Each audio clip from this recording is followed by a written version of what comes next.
Welcome back, everybody. So, we are continuing with the last topic that we covered, looking at formal theatre spaces. But today we're going to look at it a bit more specifically. We are going to look at formal theatre spaces in Trinidad and Tobago. And this is something, again, that is specified by the Form 2 syllabus. So, let's recap a bit. In the last class, we looked at the 4-3-2-1 rule, or the 1-2-3-4 rule, which helps us to remember how the seating is arranged in the main types of designs for formal theatre spaces. So we learned that in an arena space, the audience sits on 4 sides. When you have them on 3 sides, it's thrust staging. When you have them on 2 sides, it's traverse, and when you have them on 1 side, it's proscenium. So 4-3-2-1 or 1-2-3-4. And just recapping a little bit again, we learned that proscenium staging is the most common, and this is where you see the action through an imaginary fourth wall that is separated from the audience by a grand curtain that comes down from the defining feature, which is the proscenium arch. We learned that thrust staging is also called three-quarter round, of course, because the audience surrounds the stage, obviously, on 3 out of 4 sides. We learned that arena staging is called theatre in the round, even though sometimes it looks a bit more square than round. And we learned that traverse staging is a type of catwalk. So let's have a look at this picture for a second. Can you identify what type of stage this is? And better yet, if you're familiar with the theaters in Trinidad and Tobago, can you identify which theater this is? Yes, it is a local theater. If you weren't able to guess, that is the Naparima Bowl, which is located in San Fernando. And of course, it is a proscenium stage, as most of them are, because it's the most common formal theatre space.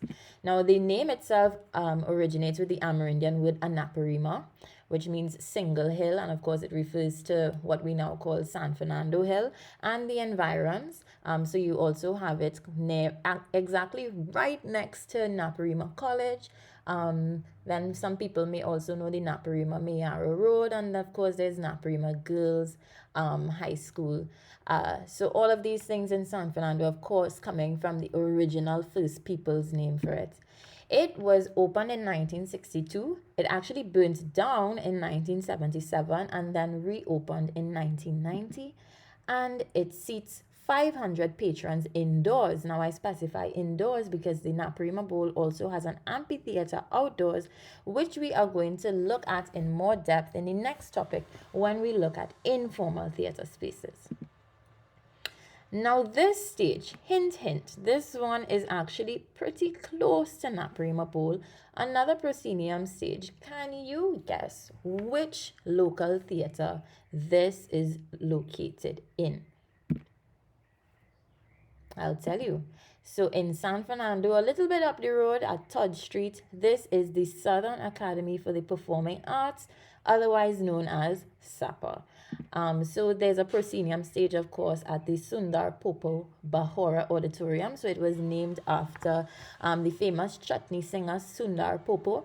And very interestingly, the mayor of San Fernando has been quite contentiously noted for saying that he doesn't think that the theatre should have been named after Sundar Popo, because in as much as he was a local icon, he was not from San Fernando.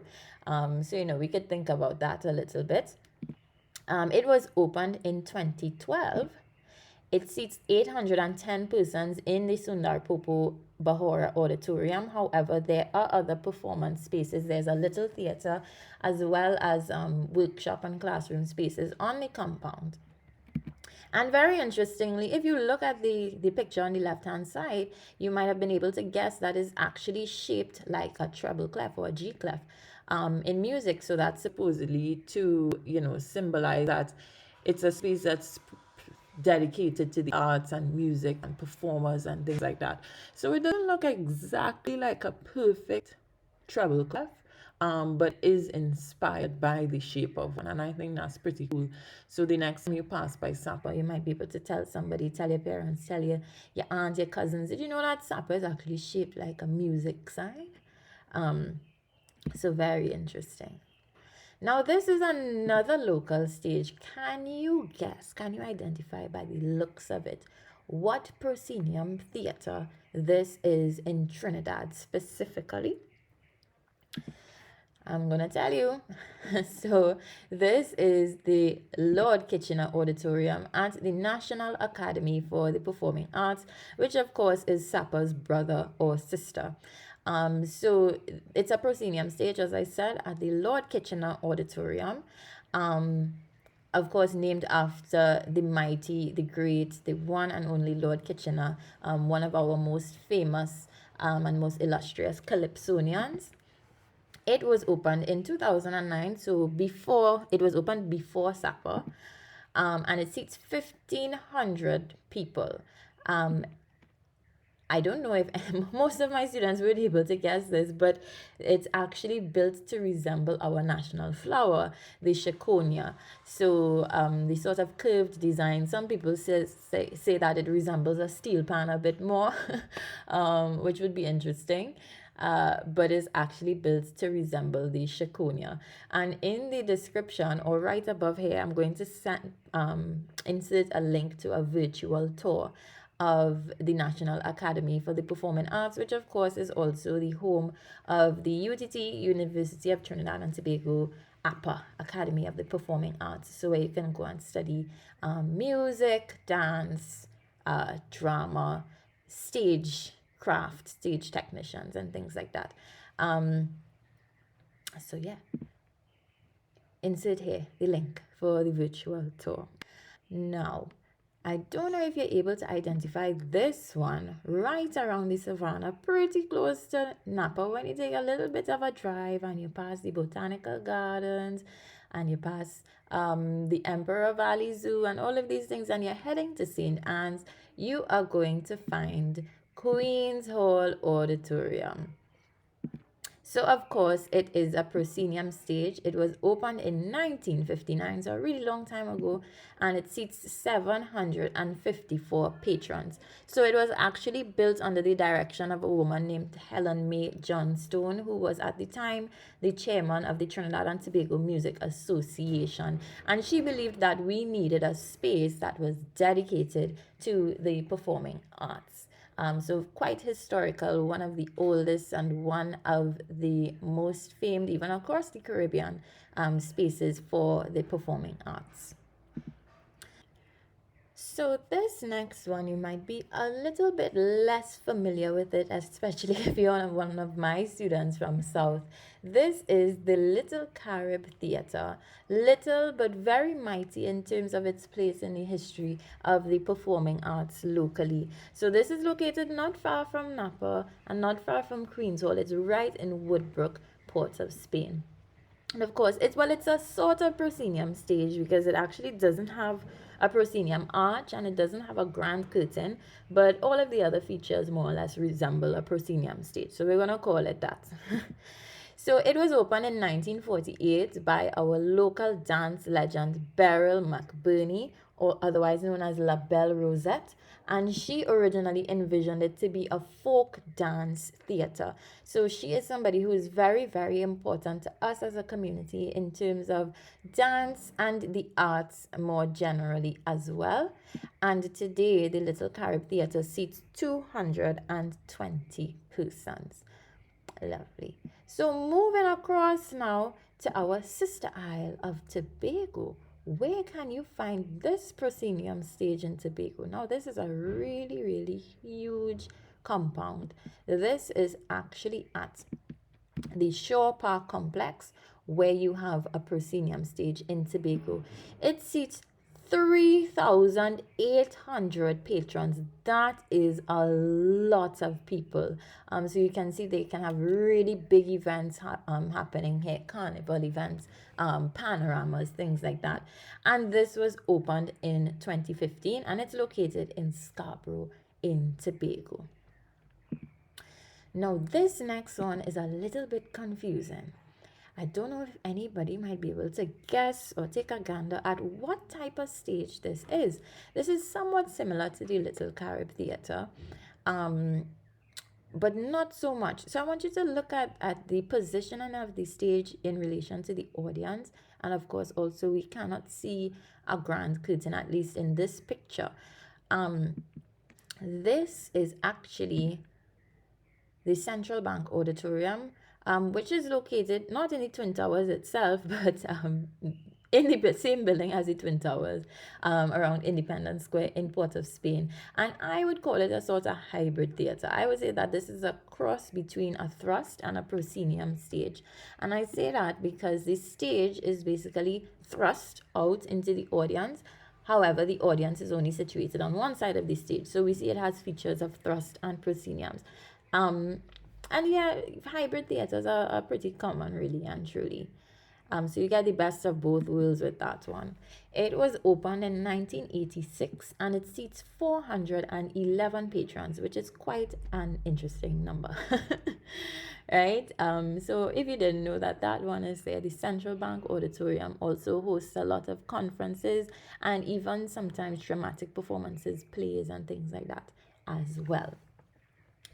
So moving now away from the proscenium type stages, this one, if you look at the picture, what do you think this space is? At first look, it looks like a traverse stage. However, this is a big black box, which again is very close to all of these other places. This is on Murray Street in Woodbrook, Port of Spain. The big black box is, as the name suggests, a black box space. And it is also an open air space as well. So whereas it is a traverse setup in this particular image, it can become more or less anything. Because it is a black box space and it has flexible seating, flexible staging and whatever. Even though there is an established stage area, so it does have proscenium type-ish features as well as kind of amphitheater features. Or is a black box, so it can be and do anything. So it was previously a different venue, and then it was repurposed and established in 2014 by very historic, very important local rap group Tree Canal. So I'm actually going to show you a video of, I think, their first event that they had in this space, and you can see how this space is basically like a tabula rasa. It's basically an empty space that you can create anything out of it. And you'll see the kind of proscenium features I was talking about in terms of the stage. So let's have a look at the big black box on Murray Street in Port of Spain. Welcome to the big black box inside the backyard. A new space for a new time, new possibilities. Are you ready for more?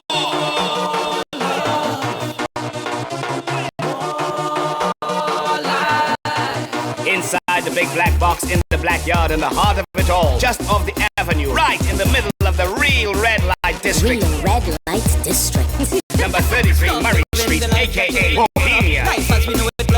Tree Canal and the Big Love Squad and the Pappy Show Posse. More love, more life. A new performance experience, August 2014 in the Big Black Box. Of the world, people of the world, all the boys and girls, can you hear me? Can you hear me? Oh, can you hear me? People of the world, all the boys and girls, can you hear me? Can you hear me? Oh, can you hear me?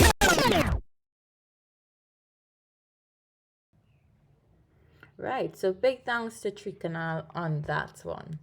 Now again, moving away from the proscenium, looking at this space, what type of design? Now these are two separate performances. Well, one is the rehearsal and one is an actual performance. But what type of stage design are we seeing here? And where is this? Now, this is actually at the Trinidad Theatre Workshop, which is, again, very close to the others, right in St. Clair in Port of Spain. And that is an example of a black box space that is not actually black. So they have several spaces in the Trinidad Theatre Workshop, which are actually painted white. And the color of the black box space doesn't really determine whether or not it is what it is.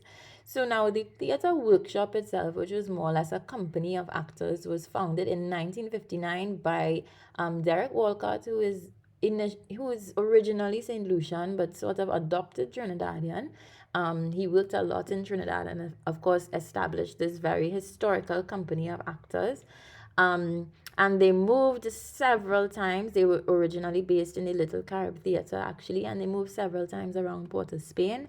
Due to they've been sort of homeless and then homed and all sorts of things, and then eventually they moved to St. Clair in this current building in 2017.